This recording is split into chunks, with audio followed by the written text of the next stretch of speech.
So here we are, going to try again the tzatziki recipe. Hopefully everybody can see all the parts now. I haven't chopped the dill yet. I had to go to the store and pick up some more dill. And the reason I hadn't chopped it yet is because I take off the stems, the thicker, stocky parts, and I put that in my Thanks for Coming bowl. And I use that later for, well, I don't use it. Let me rephrase. Chris uses it later for veggie stock, chicken stock, and whatever other stock he's making. So we always have a Thanks for Coming bowl next to whatever we're doing, and that's what that's there for. So I took a small bunch of dill, and it isn't much, it was 5 stalks of dill, and I'm just finely chopping the dill that's going to be added to the tzatziki. If you watched earlier, you kind of already seen all this, but refresher, and maybe a little better. So we've got that done. In this bowl, what I've done is I've used a zester, and I zested half of a lemon, and I also zested a clove of garlic.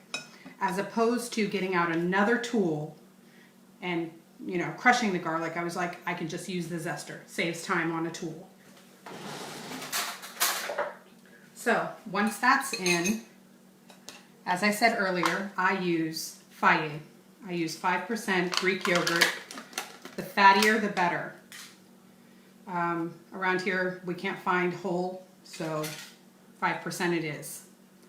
And some places have 2%, and that's fine too. Some places have non-fat, and if you want to use non-fat, that's fine. I just think there's flavor in the fat. So I use a whole 7-ounce container.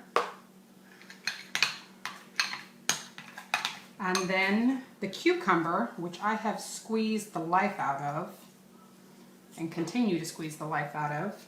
It's about 1/4 to 1/2 of an English cucumber, just depending on, you know, the length of the English cucumber. And it's squeezed in a cheesecloth.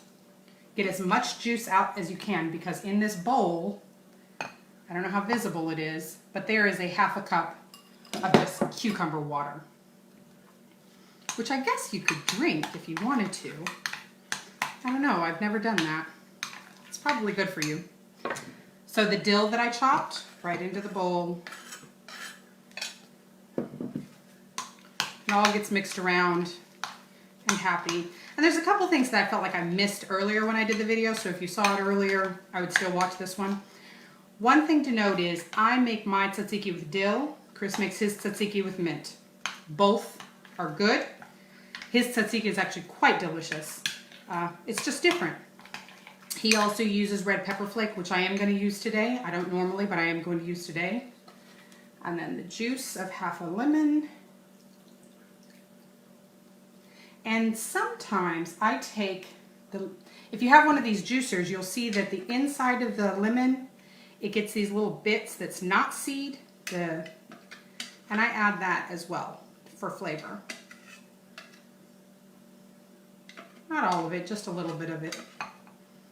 I love this juicer. It's coming quite handy for quick, you know, single lemon jobs. So there's that. Lost a little lemon juice. That's okay, there was plenty.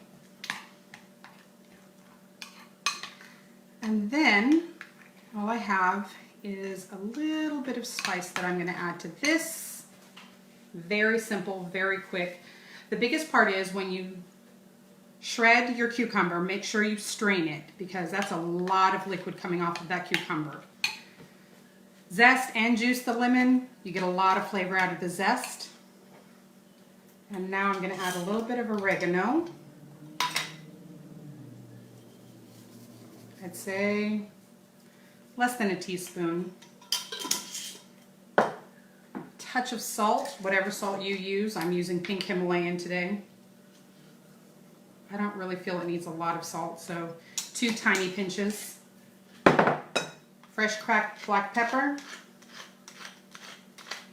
to taste. And then today we are adding the red pepper flake because we like the taste. That is not something traditional necessarily. My mother never used red pepper flake, but today I am. And that's the great thing about tzatziki is as long as you got the basic ingredients, you can kind of doctor it to how you like.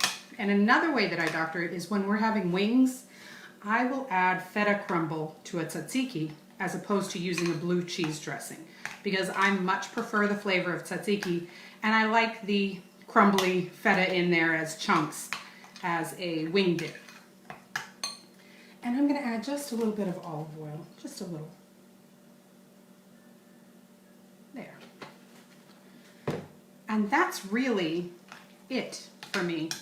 And actually, I'm going to taste both to see how each of them turned out. I'm going to keep them separate for now, just to see, you know, which one turned out better. The one where I'm calmer and I've written things down and I have everything in place, or the one where I was winging it with the wrong shape of a camera.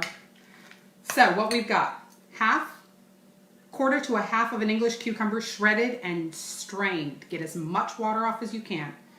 I used a zester for the zest of half of a lemon, and I actually zested the garlic with this. I got a small bunch of dill, chopped it finely, a 7-ounce container of as fatty a yogurt as you can find, Greek yogurt, a touch of olive oil, salt, pepper, oregano, and red pepper flake to taste. So we're going to let this marry in the fridge alongside the other one. We're going to see which one's better. I'm going to taste this one now. And I suspect that this one's actually better. I know that this one's better. After having tasted the first one before it went in the fridge and tasting this one is much better. The spice of the red pepper is coming through. Again, that's not necessary. You don't have to have that, but it's nice to have if you like a little bit of a zing. The things that you absolutely need, as far as I'm concerned, are Greek yogurt, fattier the better, lemon juice, dill, fresh dill. Dry dill's okay, but fresh dill. And did I say the cucumber? No, I can't even remember. I get myself confused. A little bit of olive oil, salt and pepper, oregano to taste. Good oregano is better.